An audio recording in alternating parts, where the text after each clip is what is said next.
What's going on, world? Brand new episode of Royal Key there on your screen. I'm your host, George Kill, and I'm here with my guy, Corey of eSports Stadium Arlington. Corey, what's going on, man? Hey, man, it's going good. Appreciate you coming down. Definitely. Now, we've done plenty of Royal Key episodes, a lot of football, basketball, hockey, lacrosse, but this is actually our first eSports stadium. This is the biggest eSports facility in North America, and we host all kinds of events here, right? We're an eSports facility first and foremost, but at the end of the day, we host several different types of events that are all related to our culture, our community, everything. Now let's actually get into the facility itself. What's happening here and how is this place able to, I guess, change in so many different ways? You know, whenever we say sports, right, it's like saying football, baseball, basketball, golf, hockey, so on and so forth, right? Those are all different scales, right? You have a large, massive, just across the way, we got AT&T Stadium that's right over here. Same for us though, we've got massive esports titles, but then we also have smaller ones too. We'll create a 1v1 setup there. It could be 5 versus 5, just like basketball. So a lot of different ways to be able to flex it. But that's 90 feet worth of real estate up there is what you see. Center screen allows us to be able to push, regular gameplay so those that are in the venue can see. But up on the sides, this is where it changes. This is where esports is different. All the digital assets you see on the ribbon boards, we actually can push really cool content that's real-time data. It's not somebody crunching numbers in the back. How big is this actual space? Including the stage all the way from front to back, this is about 48,000, 50,000 square feet that we have in the facility. That is including with the stage in this place. All the lighting, this lives here. That LED screen, that lives here. So for those that are coming in with different events, they just come in and they're already set up. Each one of these desks are actually set up based off of the Players Association for Counter-Strike. Just like the same thing for the type of helmets that players are forced to wear, the same things happen here as well, right? You have 4 feet wide surface. Everything else after that, it's all for production. I mean, we got cameras, we got lights, we got the LED, we got everything else kind of set up and allows us to really kind of capture the moment for the fans that are out there in the front, as well as those that are watching on the broadcast. What you see up on top, each one of these are Blackmagic cameras. They give us our POV. These big old monitors, these are for the gamers. This is what they see. The downside to monitors is, in the day, all you're gonna see is the back side of a monitor.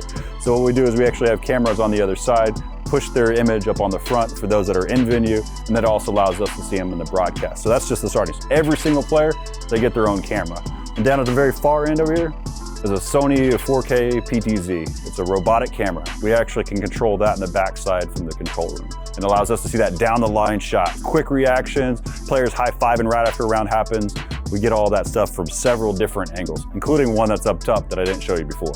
So now we're in the player lounge. Most people probably wouldn't think that there would be even a place for all the players to be able to hang out, but these are some high caliber players that this is what they do professionally. This room is dedicated for them to be able to decompress. Even though there's a lot of active things that are in here, it just allows them to not just do gaming through and throughout, whether it's a ping pong table, whether it's a foosball table, or there's even old-fashioned Connect 4. I mean, there are different ways for them to be able to decompress. We need to be able to break up the same thing over and over and over again, and sometimes it gives us a different perspective, right? If you're talking about a shooting game, why am I not hitting my shots? Sometimes you backtrack and go, oh, I was overthinking it, I was overdoing it. So from them, this allows them to decompress, but also the fact is these gamers, they're traveling all the time. Some of them were traveling last year 240 days. Now, Corey, I'm seeing some interesting things in this player lounge. Give me some of the most unique and eclectic things here in the lounge. We had to memorialize our very first event that we ever did. So this is the eSports Championship Series. What's really awesome for us though, this was every single player. This was the talent that was on the desk. This was just everybody that was in attendance that really made some difference. If you're talking to our industry, saying names like Device, having Dupree up there, Magisk, which is all the players from Astralis, which is the #1 Counter-Strike team in the world, and then also having some really kind of popular broadcasters and things like that, like Moses or fun names like Pem. Everything else, it's about what gaming has been about. You got the Master Chief helmet that's sitting over here. Jonathan Othone, which is the president of eSports Stadium Arlington, he comes from Street Fighter. So we've got a Street Fighter cabinet, Street Fighter 4 in particular. Then we've got a bunch of other stuff that keeps us kind of all entertained. One of the things that most people don't know, ping pong is what everybody does. in esports. So you might hear events that are called DreamHack, ESL. These events, they actually travel with a ping pong table. This has happened more times than I'd like to admit, where there's a big event that's going on for hundreds of thousands of dollars, but then we have to bring a dry erase board into the room and they do their own little bracket. Sometimes it's with the coaches, but other times it also is with the players too. All right, so where we're at right now, we'll transition more and more as we host more events, is our Hall of Fame. It pays homage to all the events that we've done throughout the year. What's great for us is it's a visual representation of the variety of things that we've done. From day one, from doing my favorite game, I've mentioned it several times, I apologize, but the Counter-Strike side, then immediately hosting a fighting game event, which is completely different, even to the point where we hosted a watch party, having 1,000+ people that were there at the venue, to then doing a mobile game. We did a mobile 4v4 game that was happening up on that stage. So people having iPhones that were up there. So then what was a really kind of an iconic moment for me, just like most gamers, they have other interests, right? So anime could be another one, Dragon Ball Z being a big component of the anime world.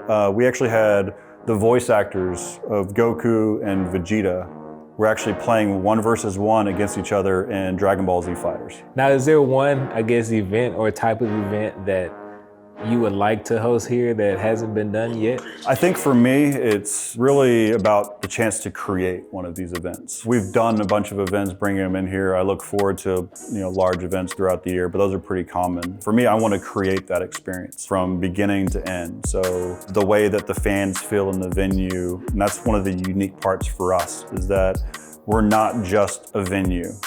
We are a place that creates content. We're a place that creates an experience for all fans, because we want to see this grow, not just in Arlington, Texas, but also throughout the nation for us. So now we're in one of the team rooms. We have 8 of these. For every competition that rolls through here, this is where the teams practice. Think of this as like their locker room, but also their training facility before they kind of hop out there towards the stage.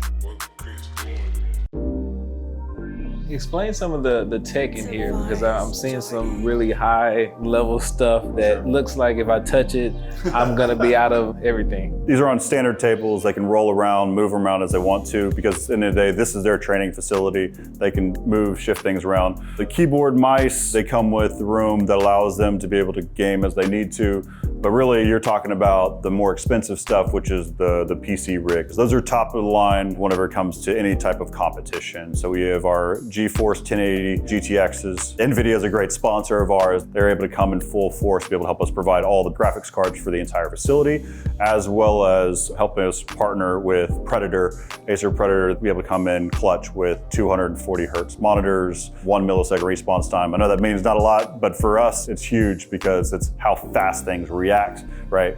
We want things to happen instantaneous, and those are the best possible outcome for it. For every single one of these rooms, we immediately started paying attention to history, right? We knew that this facility was not just gonna be now, live in the present. We knew that when we fast forward 10, 15, 20 years, that we need to make sure that we're always collecting bits of history. Luckily for us, day one, we had the top Counter-Strike team in the world. They are the top Counter-Strike team today as we film it. They've won millions of dollars, and they actually played in this room. So just like if you're talking to any of your fans, if you're saying that, yeah, this is where we had Aaron Rodgers, or Dallas Cowboys, you had Dak Prescott, this is where he played. The same for us is like saying Device played in this room. You know, a fan would go, oh my goodness, I can't believe this, and it would be a great experience for them. This is that facility for them. So that's kind of, again, capturing all the moments from all the different games that we've had, even for those that come here to boot camp.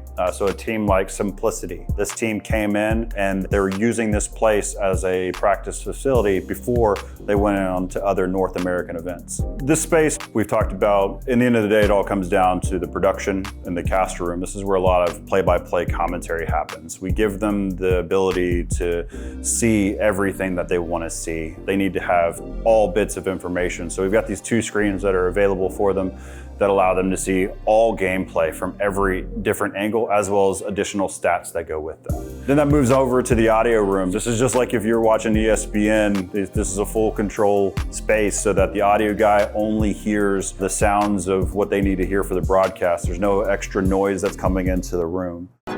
Once we kind of fast forward, you look at the post-production room. The post-production room, it may not look like a lot, but the reality is there's so much going on in the walls that allows us to move media around as we need to. So whenever we capture a moment, it immediately ends up on the broadcast and ready to go. So we're not skipping a beat. All of these different rooms actually tie into, of course, the control room. This is the heartbeat. This is where I live. This is the home for whenever we're directing shows. So this room today looks empty, but whenever we're hosting events, this room is packed for roughly 15 to 20 people. Then you look at everything that we've got. Where's all the wires at? Where's all the cabling? That all happens here in the machine room. The machine room is still tucked nice and neat.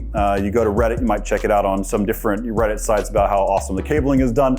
That's what our goal, what we aspire to be. But the reality is this space, even though it seems really tight and put together, it's agile. We can change to be able to do mobile games as needed, or switch back over to a PC game, or the next weekend we've got an Xbox game. We're able to kind of change and be ready for anything. We spend a lot of time talking about all the professional side, the competition, but in the end of the day, we have to grow the community first. We want to have the best players in the world come from North Texas. And so by building the gaming community, which is here where we're at in our gaming center, it's open from noon to 2 a.m. for most nights. During the summers, of course, hours change. But the reality is we try to be open to the public as we need to. 42 PCs, it's the same computers that were there in the player room, so they can say that they're playing on the exact same setups that the pro players are playing on. They're playing on the exact same internet, so everything is technically the same. Then we also have consoles and switches and things like that allow them to be able to play other types of games as well. On Mondays, we do something called strategy games. So StarCraft, Hearthstone, a lot of big name games to those communities. On Tuesday nights, we do Rushdown. Rushdown's a lot of fun for us. It's fighting games. Wednesdays, Battle Royale, Fortnite, Apex Legends, and then on Thursdays, we've got Reload, which is first-person shooter. So we've got a lot of things that are happening, but they're all segmented into their own little setups. Awesome, awesome. Now, before we end this, I'm talking to a legend in esports. Tell me about your background in esports and how you got started in it. I started 15 years ago in esports. I was doing play-by-play commentary for internet radio. 18 years old, traveling all over the world.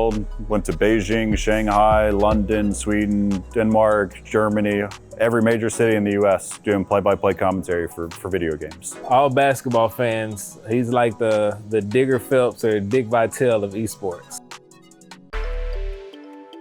Corey, thank you for giving us a tour. Absolutely. eSports Stadium Arlington, amazing place. And you're gonna let me know some other places we can visit after this, right? Absolutely, I'll get you connected.